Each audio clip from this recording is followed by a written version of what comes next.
Hello, everyone. It's been a month since we haven't talked to each other.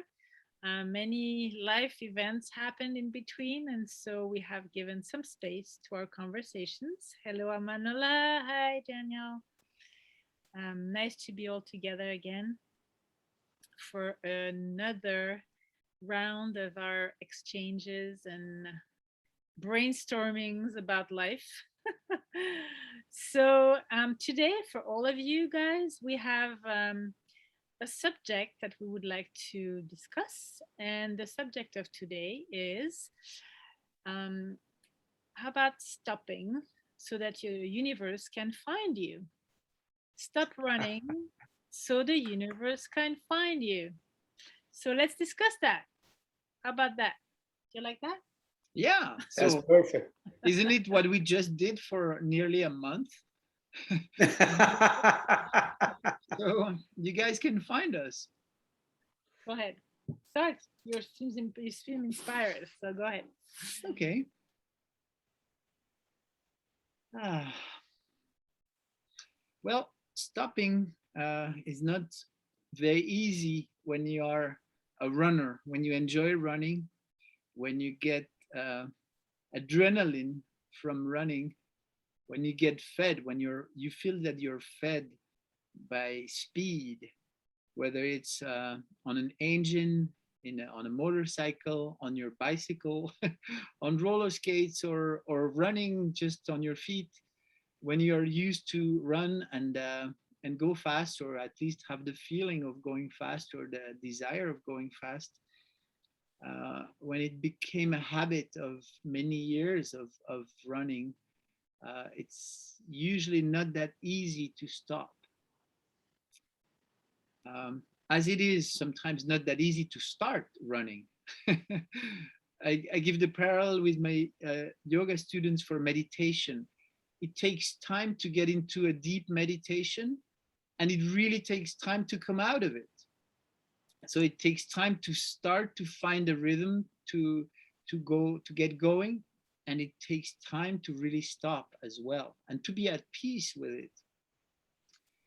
And so, well, my personal sharing, of course, which is probably the most pertinent, is is that I usually have a hard time to stop running. I like to go fast.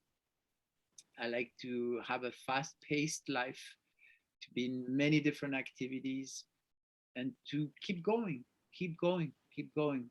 Even in my dreams, I like my dreams are fast and and with a lot of events, and slow dreams that are very like almost not exciting. Feel boring to me. If I have a life where not much is happening, I feel I'm bored. So I have this tendency of going and running and keep going.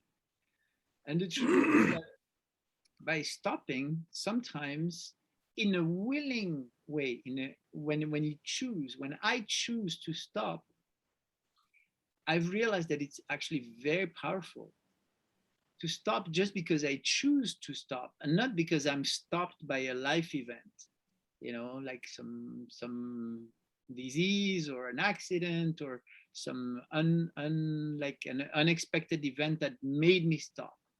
For me, there's two ways of stopping. It's because you're forced to stop, or because you choose to stop.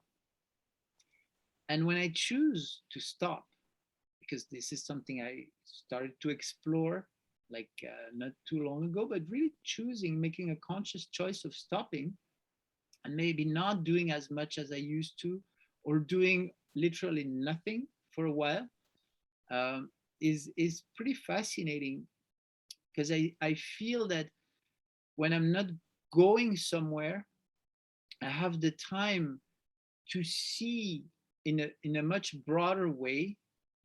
Like I give the little example of, if I'm driving with my car, the faster I drive, the more focused I need to be just on the road, just right here. I cannot take my sight off what's in front of me for not even a split of a second, because I'm driving so fast that if there is anything happening right there, There's no chance that I could manage the situation with any unexpected event. But if I drive slow, really slow, on like a country road, where I can see that in front of me there is nothing that can happen because it's all clear, once in a while I can look on the side.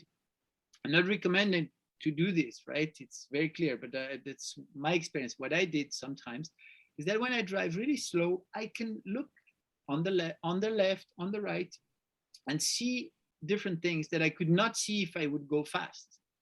And if I stop with my car, I park on the side of the road, then I can look everywhere I want. I can look 360 degrees and plus.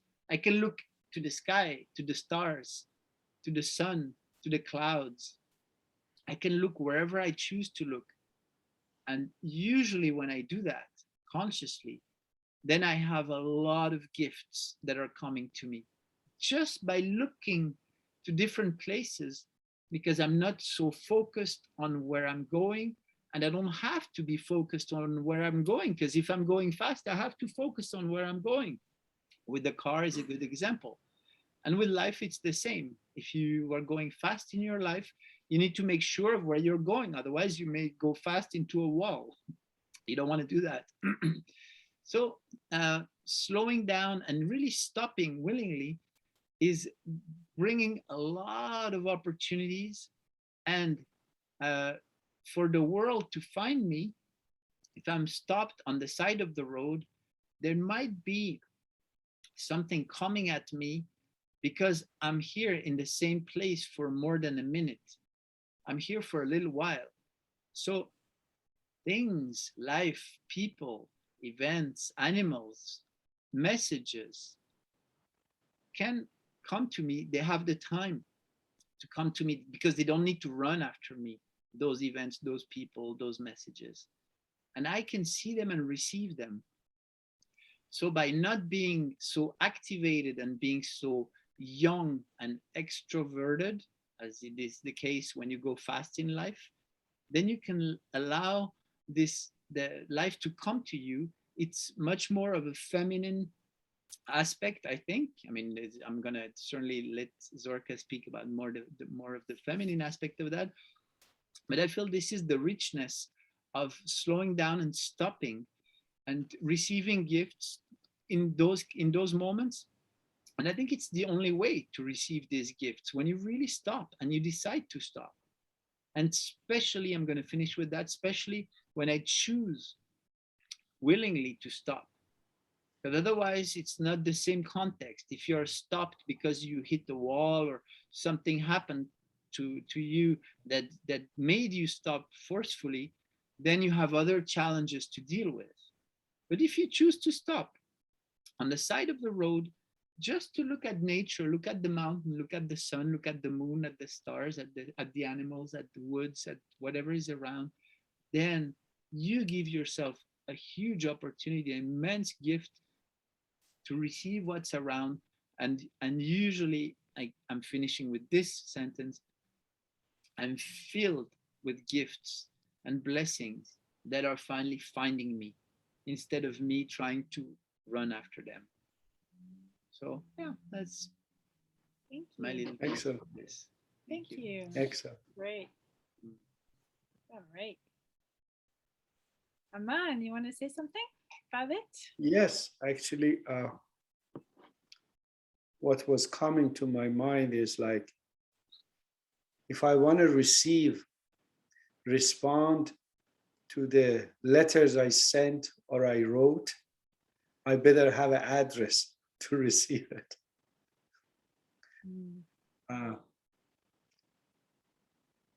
I love to have that level of choice to stop.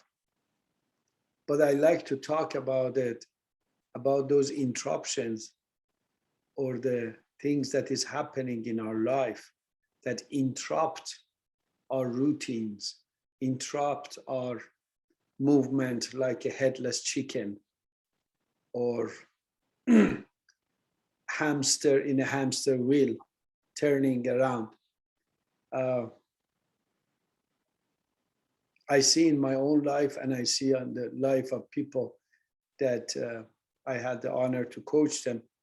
I see how much uh, these unwanted interruptions, these stops, was valuable for them when they bring consciousness and awareness to it. What I can say in this last month that I got my COVID for the second time. So I am a second time survival of COVID without vaccine, actually. And what happened is I realized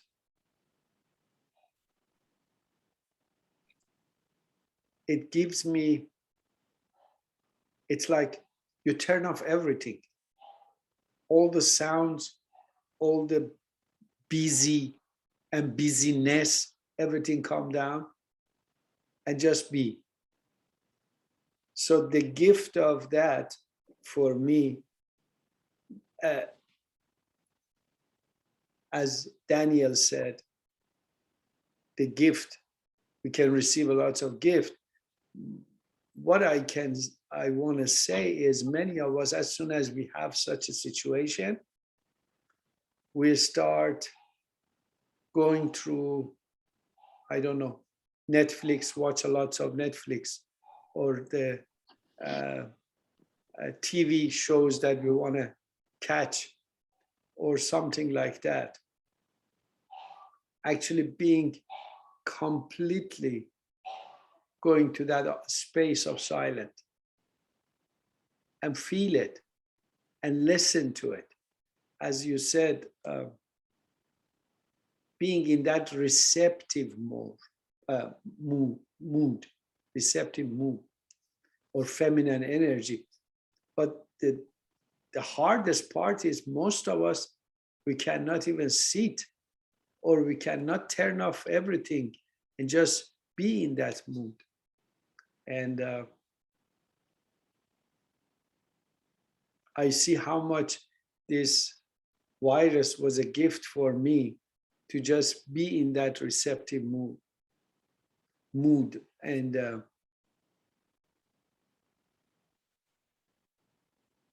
start seeing the gifts open up for me. So I talked general. Would you like to say something, Zurka? Sure. Thank you, Amanullah.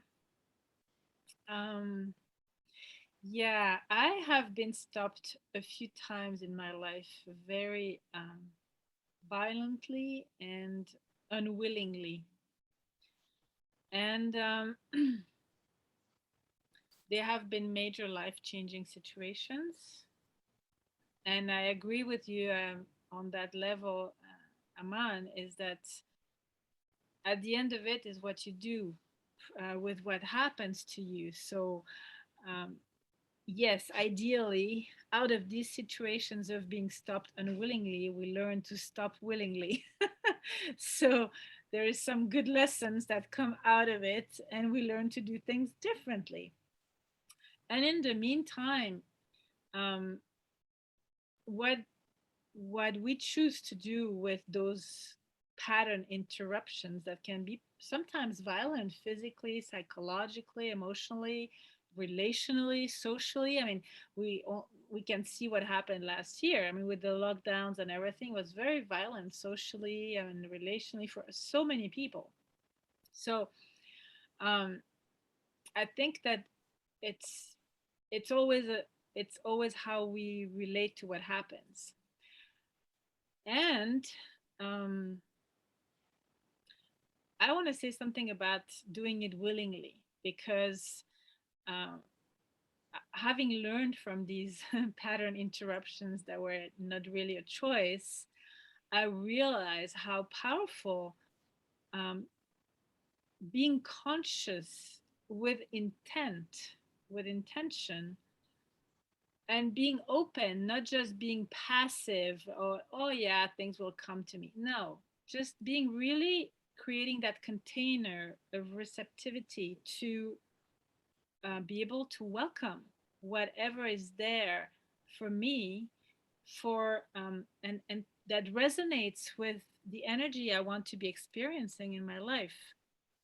Because at the end of it, we are beings of resonance. We're being of energy, and so we will be resonating with events, people, things that will be in motion with us.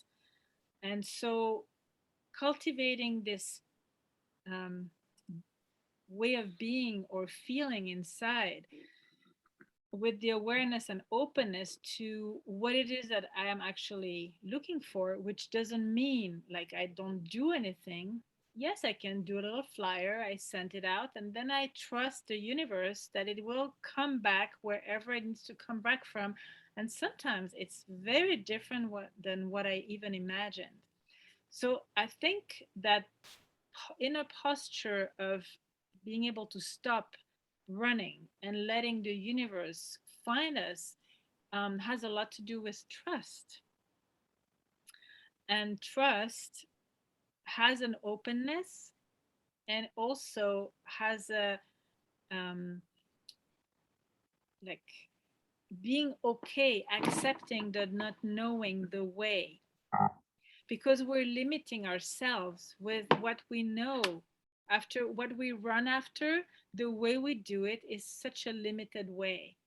And so when we stop and start to open up other antennas, it opens up a whole new set of possibilities that we don't Mhm. know. And we really let the universe work with us. And so yeah, that's a little bit what comes to me. And I like letting myself be surprised and notice when that happens, like, oh wow, look at this, how different that is. I really like that. Acknowledging when that happens. And sometimes it takes a little more time. It's like homeopathy, it takes a little more time, but when it's really installed, then it's there to stay. So that's my little grain of salt about that. Excellent. I love that. Really appreciate. Thank you. Yeah. So, anything to just complete our little round today? Well, what came to me as you were sharing, Zorka, is the meditation. What is meditation about? Meditation is about stopping your physical activity, stopping your mental activity, ideally, right? Even though it's not about stopping, it's beyond that. I mean, I know meditation is a huge topic. We could talk about it for probably 100 years and we would not have gone around the whole thing. But just a very few basic things. Meditation is about the absence of movement in your body and in your mind, is to just be here now, do nothing, and no activation, going nowhere, do it anyway. Okay, I think most of you guys probably know the very basics of meditation. So what happens when I stop and meditate? I allow other kind of information to come to me, inspiration, intuition, like downloads from other realms. I allow the bigger universal information to come to me. That's what's happening when I meditate. And in order to meditate, I need to stop. If I'm activated, if I'm moving, if I'm my head, my mind is busy, then I'm not stopping. And then I cannot allow to receive that higher information, these intuitions, the resources that are here for me, the place where I can really access to all my resources is when I stop and I'm here and now in the present. And that's the place where I can open myself to receive everything that I could ever need. Ever, when I say ever need, is really ever need in all the times of my life, is here and right now. And that is only when I stop that this can happen. So I just wanted to bring that because when you were sharing, Zork, and as you were sharing, Aman, as well, these are the images that came to me. The meditation is about stopping and letting let it come to me. And yeah, so wow, that's the last little piece that I want to share Great. with you guys. Thank you. Oh. Aman, did you want to say something to complete? No, actually, it's both of you. The whole conversation is in a place that we just need to experience it instead of talk about We need to Mm, stop. it. We need to stop. Exactly. So yeah, it comes. Exactly. We need It to stop. comes. yeah. Yeah, I just want to make a little parallel to because you guys talk about yoga and you know the energy, like the yang, the positive energy going out, and the negative pole like coming back in and concentrating into back into our center. And we know that in yoga, it's the moment where you've done the exercise and you let it integrate. And they're discovering now in many sports and physical activities just for that that it's very important, that is actually the most important part of the exercise is the moment where you do nothing after the exercise, so you can integrate something actually shifts that could never actually be done if we don't stop. So that's just another angle that I want to leave everybody with, Mm, whatever we do in life. mm. Thank you. Thank Beautiful. you. Thank you, Yeah. everyone. And Thank we'll see you. you next week. All right. Take good care of yourselves. Be well.